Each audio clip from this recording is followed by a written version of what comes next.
Good morning, we're here. Bit of noise in the background. It's a busy day here. Plenty of games. Back for a Highlander Open. We missed one month, took a month off. Well, not quite a month to be honest. Because May was like the 20th or something and it's the 4th of July. It was like 6 weeks. It kind of staggers because like we're technically taking September off in the future as well. Yeah. Like it's staggered. It's kind of every 6 weeks. There was the start of the year, like we had open series events like 3 weeks apart and that was really dizzying. That's too much. I have a life outside of this. I like to escape the store sometimes. But every 6 weeks, you on the other hand mostly live here. I live actually, that's where I live. Yeah. In that little cubby. You will see actually, no backdrop this month. Instead, they decided the popular Universes Beyond set, Warhammer 40k, they made a whole game out of that. Did you know that? They did this whole really cool like collab. Like they created this game. They created this world called Warhammer 40,000. And it was so successful that they decided to create an entire game off of it. And we've decided to stock it because obviously we love everything Magic and Magic related. So this new Magic offshoot game, Warhammer 40,000, super cool if you haven't had a chance to check it out. And we're celebrating it in our background today. And we're also showing you now where I live. We're doxing me is really also what's happening. We have doxed Kira. We've doxed me. But look, also let's talk about, we have the rest of the dates for the whole rest of the year. We do. Kira will be back here again on August 22nd, October 3rd, November 21st. Those are our last 3 open series. Because then after that, the big one is the Invitational. Yes. December 12th is the Invitational, and we've made a concerted effort to get this information out as quickly as possible. I do remember last year, I believe we announced the Invitational a month before it happened. Yeah, that's tough, especially in December when people go away, they have Christmas things on. Yeah. But put these dates in your diary, lock them away. Next 4, which does mean we're today going to inaugurate our 5th invitee. Yes. We've got then our 3 others for our 8, and then the next 8 points players. Highest ranked points players will also make it to December 12th, which will be a super exciting day. So far, our previous 4 winners all qualified. Will Marker, Violet Lou, Elliot, whose last name I forget, I'm so sorry. And Jordan Koch. Yep. Those are our current 4. We're going to inaugurate the 5th winner today. And we've got 6 rounds of Highlander ahead of us because we've got 49 players. That's a big one. It's a big one today. Big event. It's a big one today. There's some really sweet decks out there as well. I heard there's a Hogak deck out there. I think that was Alec mislabeling multiple different decks. Okay, you know what that is? Players love to list their deck as something it's not, and I personally think we should be DQing all of them, and there should be about 20 people left. No, Hogak. Alec got very excited about a couple of Hogak decks. There's no Hogak? I think there was one Hogak deck. Okay. And like 4 other people who had called their deck Hogak Vine and were playing Time Vault or Nadu or, you know. Anything but. Shout out to one player whose breach deck was named Merfolk. There are no Merfolk in that deck. That deck also playing, since our last event, 1 points update. But only one change. The one ring up to 2 points. The 2 ring, really. Yeah, flavor. Good morning, welcome back. The 2 ring. The 2 ring. We will see a little bit of that today. But today, this morning, we are starting off with a sweet one. What do we have? On one side, we've got Braden Woods. He's a regular. Yeah, we love Braden. Not playing his usual Jund, though. Beardless Braden not playing Jund. I hadn't seen this. This is an imposter, actually. Is that really Braden? This is Beardless Braden. We've got not playing Jund. I'm convinced this is not the same person anymore. Yeah, okay, so we've got someone pretending to be Braden. Someone, quote-unquote, Braden Woods. Braden Woods playing Is It Prowess? Can you put quotation marks around his name, please? We're going to have to change that. Quote-unquote, Braden Woods. But that's not the exciting one. The exciting one is on the other side. John Brand's playing a Simic Hardened Scales deck. +1/+1 counters. Just trying to come out of the gates fast. Very exciting. And already he's led off on a land I don't recognize. It's gonna be looks like a Glittering Caves of Aglarond, which I believe is a Gemstone Cavern. So this is a pre-game. Oh. With a luck counter. Oh yeah, it is. Yep. Yep. Guys, let me just say, I've still got it. I've still got it. I had not missed this. Not gonna lie. Hadn't missed this. You know, see, while we've been away, I've been covering standard events. It's so much easier. Yeah, there's a lot fewer. There's so fewer cards, and the cards have fewer versions. Wait, speaking of standard cards, Elusive Elusive Otter. This deck has a low standard cards in it, I'll be honest. This is a Prowess deck. Yeah, because current Izzet prowess is really good. Correct. That's why. You basically just take that deck and then like you're only allowed to play single turn. And this is a Mishra's Workshop on turn 1 rather. Boy. For Patchwork Automaton. Patchwork Automaton. With a skateboard. Oh my gosh, really? Yeah. Wow. Yeah. Wait, Mishra's Workshop is like to cast artifact spells or activate abilities of artifact. It does not activate abilities, it only casts spells. Oh, sure. So we spent 2 mana on the Patchwork Automaton, 1 mana on the skateboard, and then we've had the Gemstone Caverns to equip the skateboard, and attack for 3 on turn 1. You know what? This is more in line with what I expect from the Prowess deck. Very good. Yeah, it is, I mean, it's a fast start. I do feel like the Prowess deck... Well, I was going to say, by default, I think the Prowess deck should feel pretty good about this. Yeah. 2 fast decks, but you have burn spells, and they're a green deck without much interaction. Mm-hmm. But Patchwork Automaton has Ward 2. That's a lot. Yeah, and it also has that really annoying another ability of whenever you cast an artifact spell, you put a counter on it. Rose. I remember this card being a force in Standard for a little bit during, Best of 1 Standard where things aren't real. Okay, so Standard. Fake Standard. But during this block, like this Kamigawa Neon Dynasty block, I remember this card being really, really powerful. There were a lot of Mech Titan core decks that played Patchwork Automaton and a bunch of other things to try and flip the Mech Titan, to give you the Mech Titan token. Huh. Cool. So, random tangent that's unrelated to what's going on, because we do have a Monastery Swift Spear and a blue card. That costs is 1. A blue creature. Triton Wavebreaker? That is Triton Wavebreaker, yes. Yeah. Which is, it's a prowess thing, but you can also bestow it. Oh, very nice. Yeah. Which is just kind of neat. I don't know how much bestowing comes up, but... Yeah. You just need a density of 1 mana prowess, people. It's true. See, this deck could have been called Is It Merfolk? Because at least there's a Merfolk. At least there's... Sorry, but during our previous conversation, we were saying, like, people were naming things like there's no actual merfolk in it. This at least has 1, right? Yeah, there's 1. There's 1. No, a merfolk.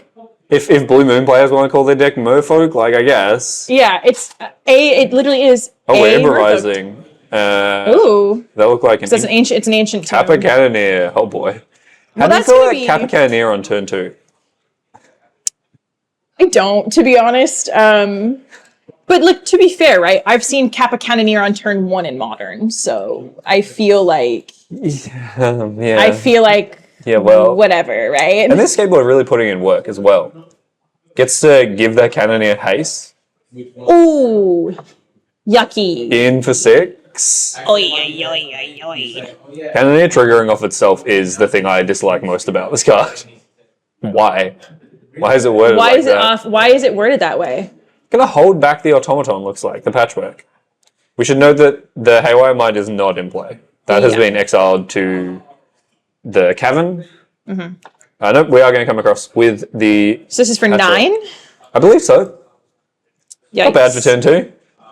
Yeah, again, this is normally the pattern you expect from the Prowess deck. I will say, from John's side, how worried are you about dying next turn? I think you can be moderately concerned. Like 3 prowess creatures in play. 16 life is a lot. 16 every is a lot. spell is basically a lava spike. It's a lot. Because what? If you hit your 3rd land here and say 3 spells is, 3, 6, 9. If it's a lightning bolt, 12. If it's a lava dart, 13. Sacrifice a mountain dart. Flashback, yeah, I think there would have to be a free spell involved.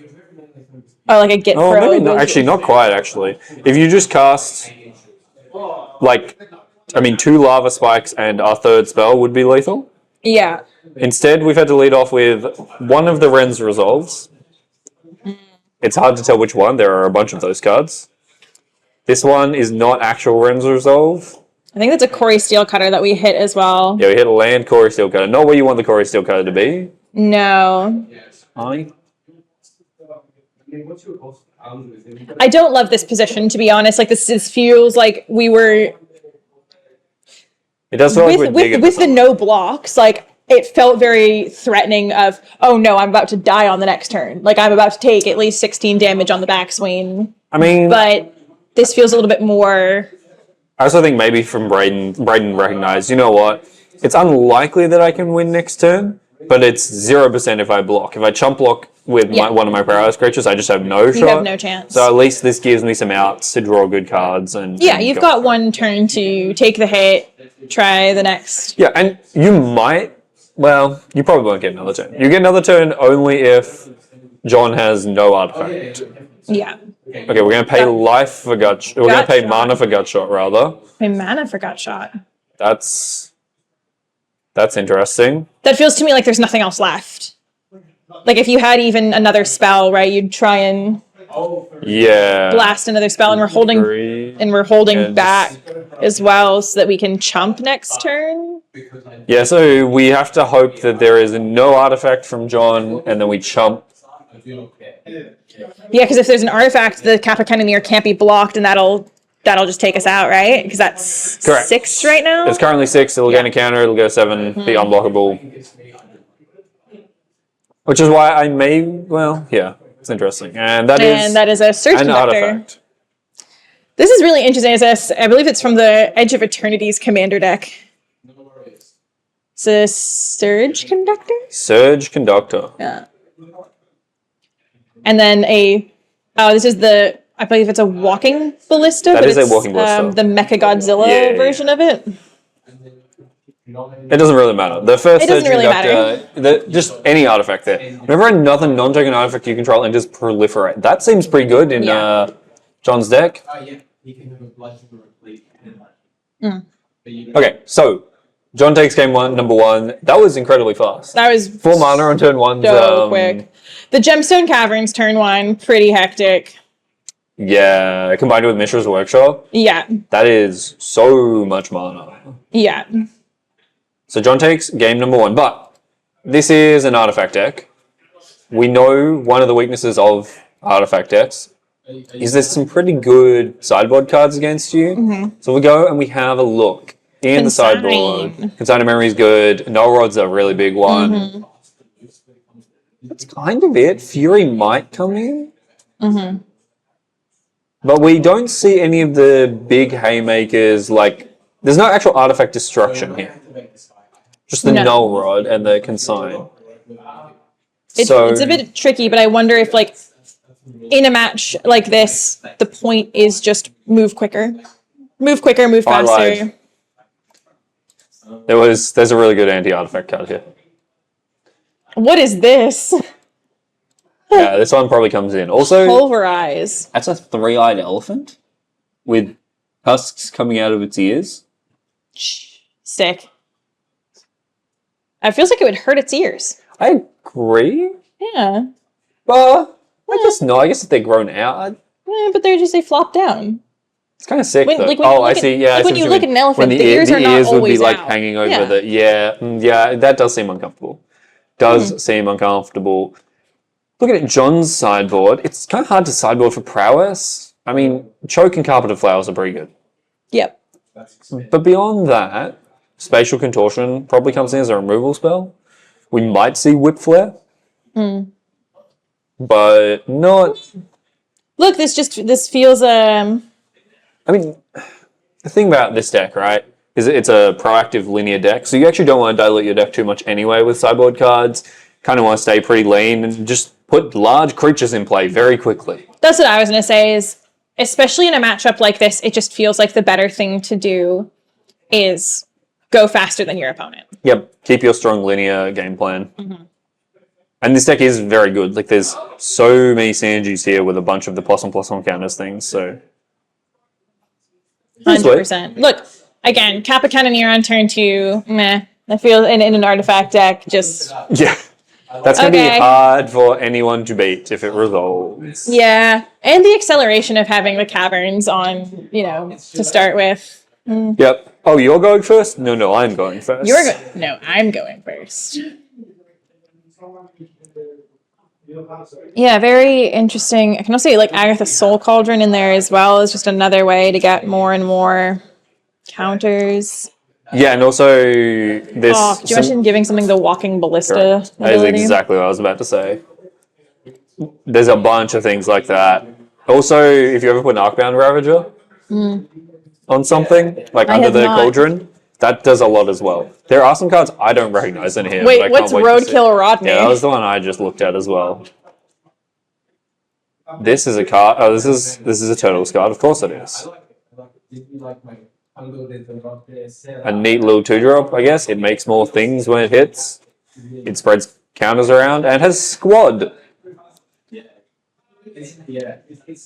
Squad's so funny to me as a mechanic. It's literally just like multi-kicker, make a token, copy Yeah. this thing. But it's like in my commander deck, I have a Galadriel Brigade in my Lateral Elves deck, and you can squat it any number of times, and it, Yep.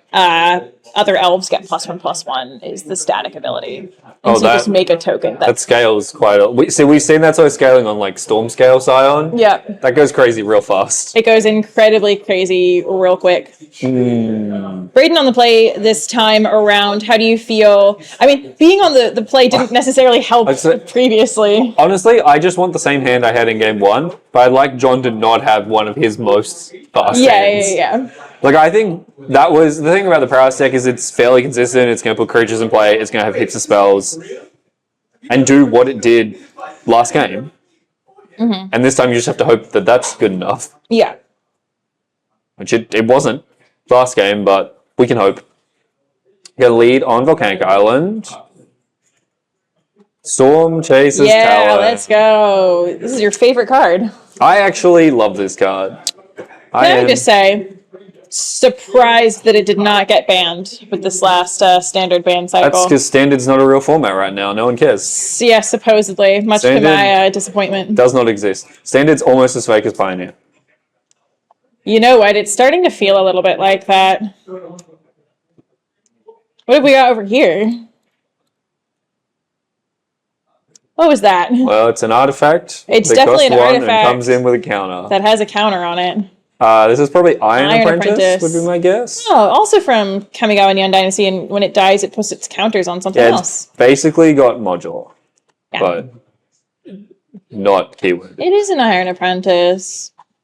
Oh, actually, that's a lie. It's not quite modular because it can put onto non-artifact creatures, which might actually come up in John's deck. Yeah. Slick Shot and hey, look, another standard card. Oh, yes. Let's play. Like, hey, guys, we're just playing standard. It does kind of feel like that at the moment. Bash for 3 and asking John if he wants to trade his 1/1 Iron Apprentice for an otter, which in future will be bigger than a 1/1. But he doesn't get to put his counter on anything. And I like this as a go on. Like, you Yeah. can either hold on to the Iron Apprentice and maybe you can put a +1/+1 counter on something later. Or my otter will definitely get bigger over time.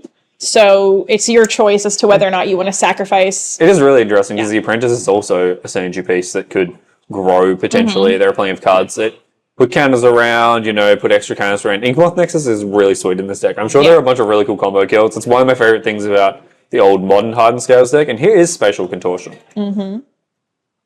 So we're just seeing the mostly colorless deck. Is that an Inkmoth Nexus as well? Yep. Great. Just Really as, sweet. just as you said. Bit of a colorless control deck here. Yeah. This is definitely slowed down quite a bit. Yes. And I mean, this is, I think, what John is forced to do when we see him on the draw without any fast mana this time. Flow state. This is just a standard deck. I have to really applaud supposedly quote unquote Braden for showing up with the standard deck to today's Highlander event. Yeah. Quote unquote Braden Woods, if that even is your Braden real Woods. name. Yeah. This is a really sad flow state, though. It is not the We're just playing Anticipate. it's not the world's best flow state. Otawara land for turn pass back. Soda says that it doesn't have another land in hand as well. Would not have played the Otawara if you had another choice. Yeah, could have very well been, red prowess creature and some spells. But the joy of Storm Chaser's talent is even if you flood out, it does more things. What? Oh, look, it's another Patchwork Automaton again. Players, I have to duck out for about 10 minutes. In the meantime, Andy is your head judge. Please treat him as you would me. Ooh, animation module. Whoa, I what is that? love this card. Can you tell me about this card, Ian? It does things with counters. It costs Crazy. 1 mana, yeah.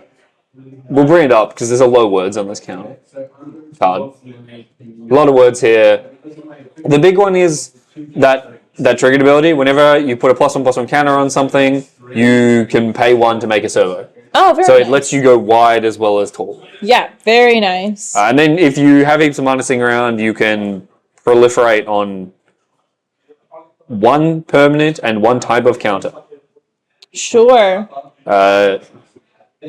Notably, you can't actually. Well, you wouldn't really want to proliferate the talent. Yeah. Talents are really weird. They Looks like- don't start at level 1. Yeah. Looks like we also flame slashed the Patchwork Automaton, Yeah. Yep. and we did pay the ward.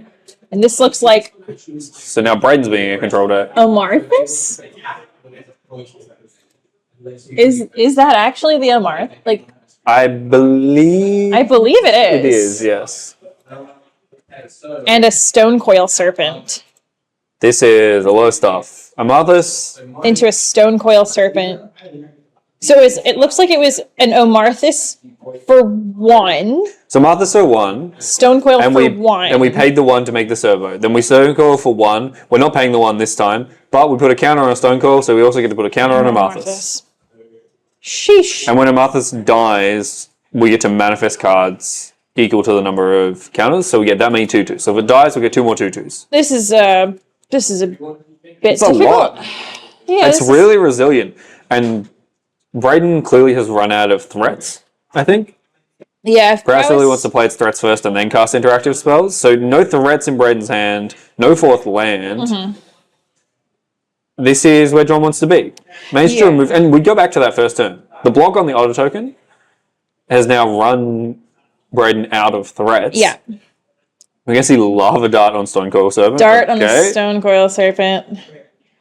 And Unholy Heat on the Omarthus. So we'll still get 2 2/2s out of this. So Yeah, interesting timing on this. it's interesting as well because John will still have the same number of permanents when this is all over. Yes. And there's an interesting balance for Braden here. If we cast the Unholy Heat now, we get to manifest twice, and those 2/2s can attack next turn. If we do it in John's upkeep, then the 2/2s won't be able to attack, but we have that animation module up, and John could say, well, I'm going to spend 3 mana to put an extra counter on this, which means I get to manifest an extra 2/2. He'll basically have the choice of playing a Grey Ogre if we want. And, And then here Triton is- Wavebreaker. Okay, so there's a threat in play now. Can actually start to clock John. Yeah. We're still in a Don't think John has any cards in hand.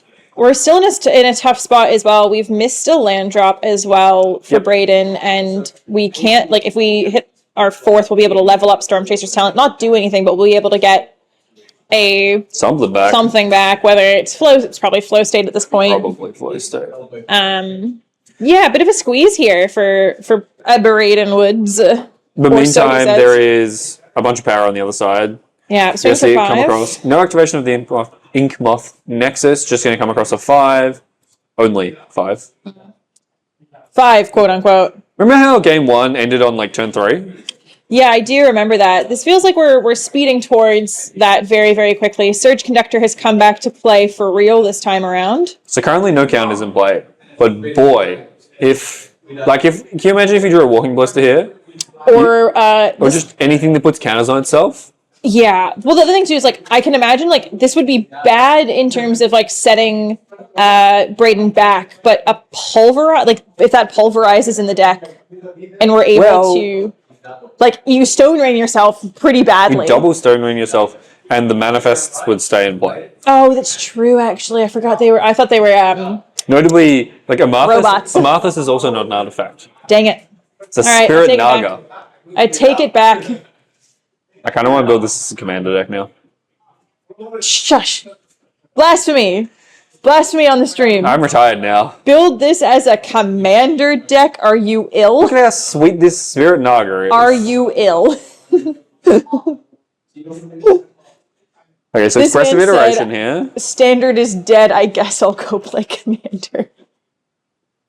I mean, Darcy. This is a good recovery. Hey, Darcy is pretty sweet, and she is going to be fully delirious, too. That's not going to...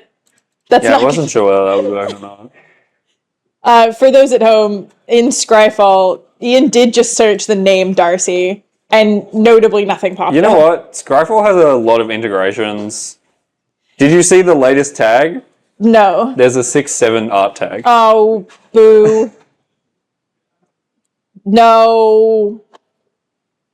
No. Oh my gosh. Stop it. This is the funniest thing I've seen. 5-color 6-7 deck. Okay. Trident Stormcrasher comes across for some damage as well. That's I'm cracking up. That is hysterical. Yeah.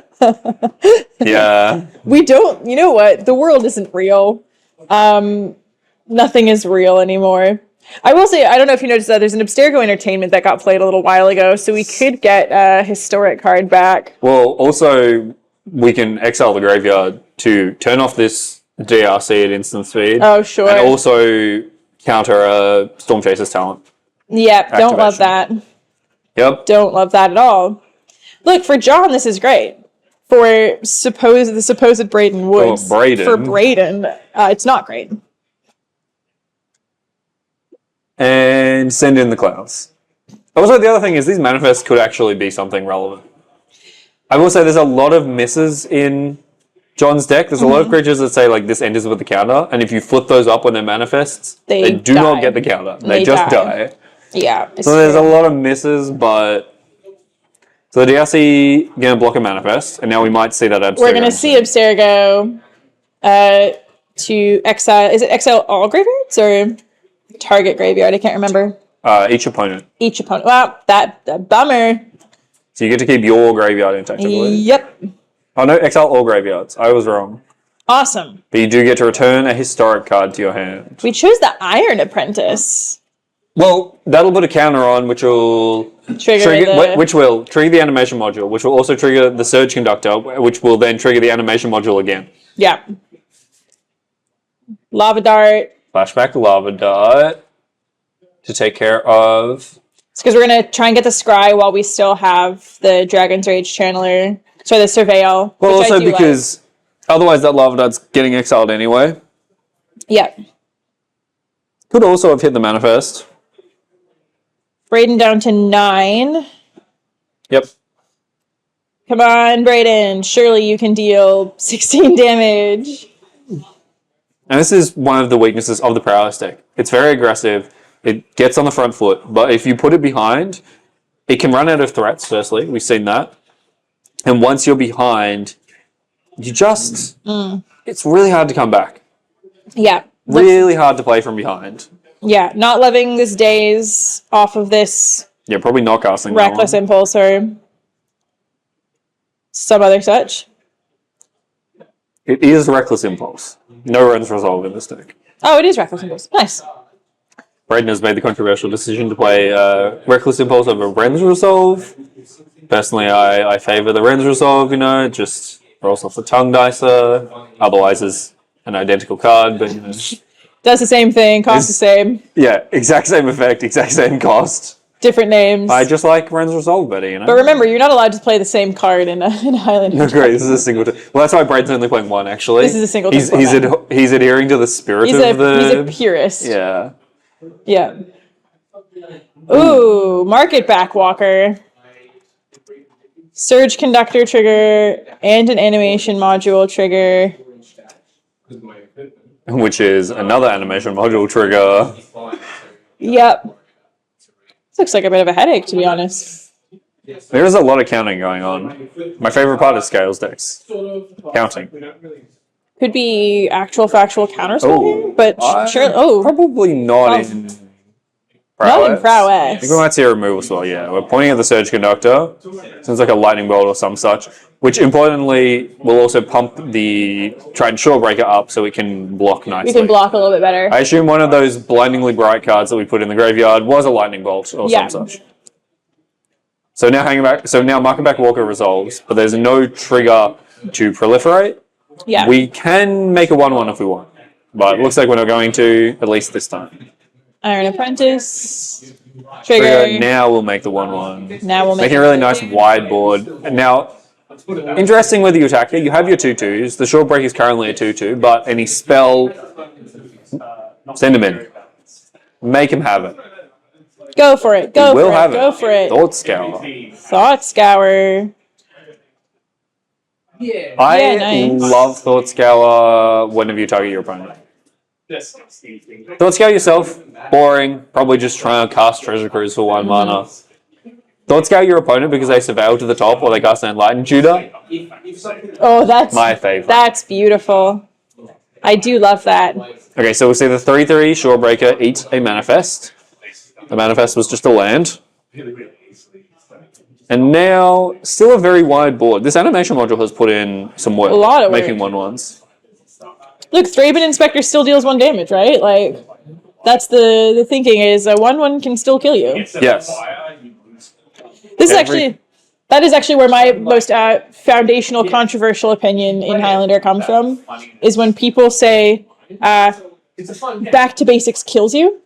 I go, no. Like, back to basics cannot deal combat damage. Back to basics cannot kill you.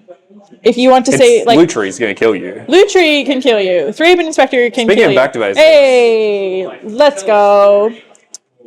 This is an interesting one here. This is especially just because it's not as though colorless spells require, except for something like some of the Eldrazi that have colorless in there. We saw Spatial Contortion earlier get cast. Yeah. But you are correct that most of the cards in John's deck cast for generic mana. We can tap islands for them. And I don't think there were... It does turn off the Inkmoth Nexus, but that wasn't really threatening anyway. There's also, I believe it's a Lazatap Quarry is the thing that I could not identify earlier. Yes, I vaguely remember this one. That is a skateboard. Wow, skateboard. It's back. So we're going to tap one of the blockers, presumably.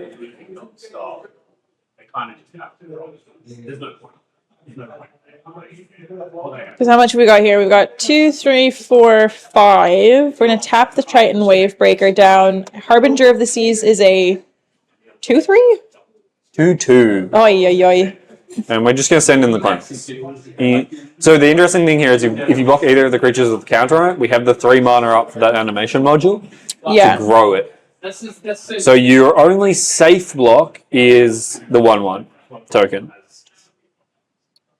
Yeah, and even then, if you care about the Harbinger effect, which I don't know if you particularly do.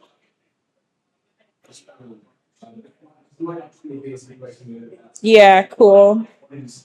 So we're going to proliferate, add, because when this dies, he'll get to draw 2 cards as well. We'll draw 2, so those will trade, draw 2. Take 3. 4 damage will come across. Take 4 altogether. Yep. Sheesh. Take 1, 2, 3, 5 4. damage? I think we were on 6. Players have now got down to 2 for Braden. Yep. In quotes. Okay, and draw a couple cards. I think still has a land drop this turn if we draw a land. Really just tightening the screws though. As I say, every point matters. These 1/1s get really, really annoying. Mox Opal, good one. Opal. Whoa. That is a 1-drop. It is a Surge Foil 1-drop. It is a non-creature 1-drop based on where we're putting it. It's certainly, I'm going to say it's a Warhammer card? No? Is that a... I'm going to guess it's the Ozolith? No. No, it doesn't look like the Ozolith. It's not legendary. It's a Terra Symbiosis. It's the Warhammer Terra Symbiosis. Nice. No. Nope, never It's mind. not a oh, That's not the card I thought that was. No. What's the? There's a. Nope. Is it from his I think sideboard? Is there a weird carpet I don't know about?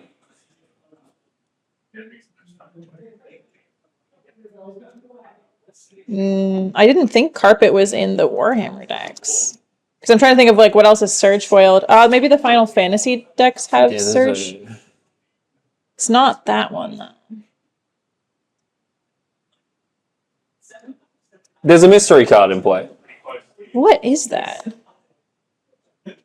Is that the ooze? Don't think it's the ooze because the ooze is legendary. And it's not a. Yeah, it's not a legendary It's card. not legendary. It also costs 1 mana. Looks like it costs. Well, Braden is going to level up Stormchaser's talent to get something back. Just frantically trying to keep his head above water. We also saw a Surveil land fetched on the end step. So down to 1 now. Oh, we milled over the Pulverize. Oh, jeez. With the Thought Scaler. That is so brutal. Pretty good. The Manifest and you pick it up with the Storm Chaser's talent. Nice. Yeah. So the Manifest is going to stay in play, as is the Mystery card. So it's not an artifact. We're learning. Yeah. Not an artifact. Oh, it's a Hardened Scales. Obviously. Oh, is it? No, actually it's not, because we only put 1 counter on. It looks... Surely open up all of the versions, because I think there's a Hardened Scales in the Warhammer decks, and this looks like we only put 1 counter on this Manifest, though. it's the Warhammer Hardened Scales. So we just missed that? It does look like the Warhammer Hardened Scales. Yeah. But we only put 1 counter on our Manifest. When we should have put 2. So hopefully that doesn't matter. I do think that should have been 2. If a counter was put on it, it should have been Well, 2. we moved it from the iron. It's put those counters on so that it should be 2. Oh well. See if that becomes. We're going gonna to. flip It doesn't matter. We're going to Sacrifice sacrifice it. this to the Lazartep Quarry. And then Mishra's Workshop. I don't know how we're tapping the Mishra's Workshop for mana here, but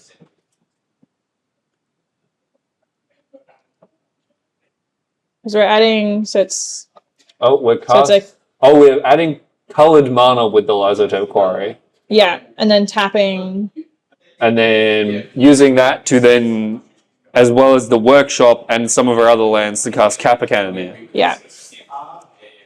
I feel like we've tapped more lands than we needed to, but But Kappa Cannoneer is a well, Kappa Cannoneer costs 6. but you had to tap the Lazartep has to Tap second creature to add 1 mana of any color. so 3, 4, 5. It is a 5 mana creature. It's 4 It's a and a 6 blue. mana creature. 5 and a blue? 5 and a blue. Yeah.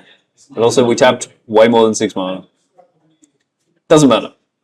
We did it. We did it. We got an Yay! artifact. Captain Cannoneer came across. So John Brennan wins 2-0. And that was a way, way slower game too. That was a very different game That was too. a Game very one, different game too. Game 1 really just like as fast as possible. John had 4 mana on turn 1 and attacked for 3. Yeah. Game 2, really long grinding game. So seeing the resilience there of that deck and the ability to play through interaction, to do a bit of blocking, even to play through the Pulverize then, that probably just came slightly too late. Yeah. But Really difficult. 1 round down, 5 to go. 5 to go. So certainly not over for Braden. No. Braden, whoever that is. Braden, if he even is who he says he is. But a good start for John. Best start you could ask for. Yeah, very good. We'll see you guys back in just a moment. We'll be wrapping up round 1 here shortly. Be back for round 2.